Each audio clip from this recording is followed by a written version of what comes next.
Ci, kamu kenapa? Kamu sakit? Iya, aku sakit. Udah periksa ke dokter?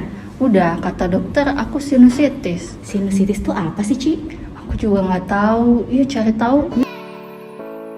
Sinusitis adalah inflamasi pada mukosa sinus paranasalis yang paling sering disebabkan oleh Streptococcus pneumoniae dan Haemophilus influenza.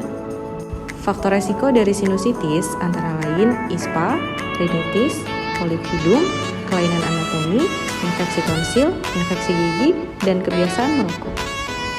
Berdasarkan lokasinya, sinusitis ini dapat dibagi menjadi 3, yaitu sinusitis maxillaris, sinusitis frontalis, dan sinusitis ethmoidalis. Berdasarkan waktunya, sinusitis dibagi menjadi 3, yaitu sinusitis akut berlangsung 4 minggu, sinusitis subakut berlangsung 4 minggu sampai 3 bulan, dan sinusitis kronis berlangsung lebih dari 3 bulan. Untuk masing-masing sinusnya, sinus frontalis terletak di antara bagian tengah dari masing-masing alis.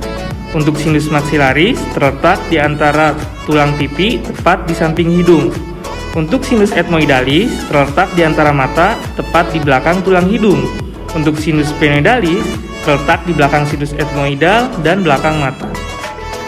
Apa saja sih gejala dari sinusitis? Hidung tersumbat, rasa nyeri pada sinus yang terinfeksi, sekret yang berbau dan kental, demam, dan lesu.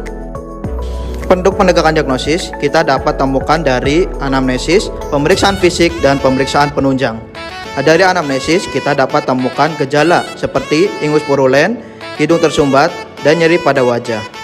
Ada juga gejala sistemik seperti demam dan lemas. Untuk pemeriksaan fisik, kita dapat temui demam di atas 38 derajat Celcius, itu menandakan adanya infeksi bakteri. Selanjutnya, untuk pemeriksaan inspeksi dan palpasi sinus. Pada pemeriksaan palpasi sinus didapatkan nyeri tekan untuk sinus maxillaris di daerah pipi, kemudian untuk sinus ethmoid di antara kedua bola mata, kemudian untuk sinus frontalis di daerah dahi. Kemudian untuk sinus sphenoid kita dapatkan nyeri pada vertex dan occipital.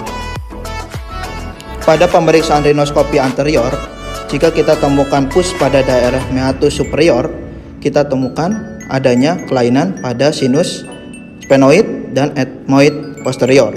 Jika kita temukan pus pada meatus medius, itu pada sinus frontalis, maxillaris, dan ethmoid anterior. Kemudian pada rinoskopi posterior kita dapat temukan postnasal drip. Selanjutnya, untuk pemeriksaan penunjang, kita dapat lakukan foto polos dengan foto waters. Lihat di sini kita bisa melihat sinus maxillaris, frontalis, yang nantinya jika ada kelainan akan ada air fluid level atau perselubungan. Selanjutnya kita dapat lakukan pemeriksaan CT scan untuk menilai anatomi hidung dan sinus. Apa aja sih terapi untuk sinusitis? Yang pertama, kita bisa berikan amoksisilin atau kombinasi dari amoksisilin clavulanat, atau juga kita bisa berikan cefalosporin. Untuk lama pemberiannya, kita bisa berikan 10-14 hari. Yang kedua, kita bisa berikan obat steroid, baik oral maupun topikal.